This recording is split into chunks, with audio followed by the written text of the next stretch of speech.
I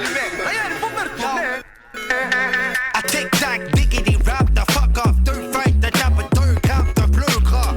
À chaque coup, c'est français qui se pointe. Coup de poing, avait jamais fait ça, tu weed de même. Deux puffs, dégueulateur, un classique. Il devient blanc comme l'hiver, y'oublie qu'il dégueulasse.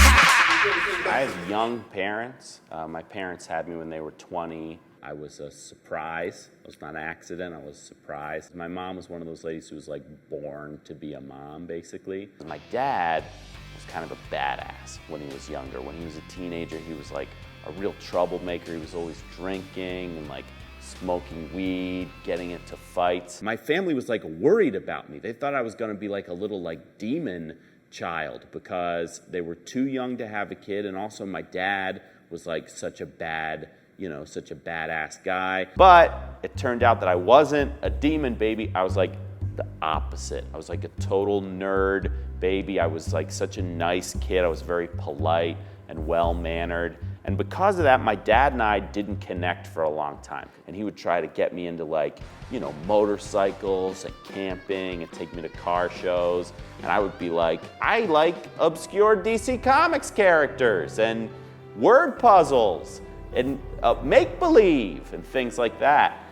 So we didn't connect until I was a teenager and I started really getting into music because my dad had pretty decent taste in music and our music tastes kind of overlapped. My dad actually took me to my first concert, which was the Levi's 501 and MTV's 120 Minutes Turn It Upside Down tour, which featured these old bands from the 90s, Cracker, Gin Blossoms, and the Spin Doctors. The Spin Doctors were the headliner. It was their first album after the one with Two Princes and Little Miss Can't Be Wrong. So it was like right when everybody realized the Spin Doctors were not good. And it was like a scary experience because it was at the Camden Sony Blockbuster Entertainment Center, which my dad's like joking about like trying to score weed, and he's like pointing out girls that I should talk to, like all things that I'm afraid of, basically.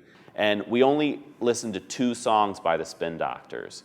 And it's not because I freaked out, but it was because my dad went, hey, check it out. And along the back of the venue were these giant, like, denim tarps that were like 10 feet by 20 feet long, and it said, Spin Doctors, Turn It Upside Down tour on it.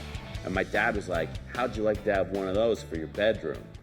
And me being me, I was like, I don't think that's allowed. They're fastened to the fence with ropes.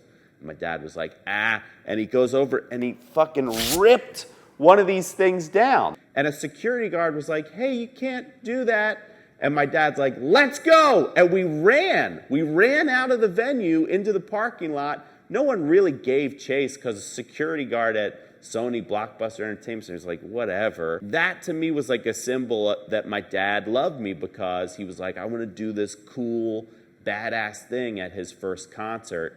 But it's also a symbol that I love my dad because I kept that hung up in my bedroom until I left for college. So that's how I proved that I love my dad. I pretended to like the Spin Doctors until 1997.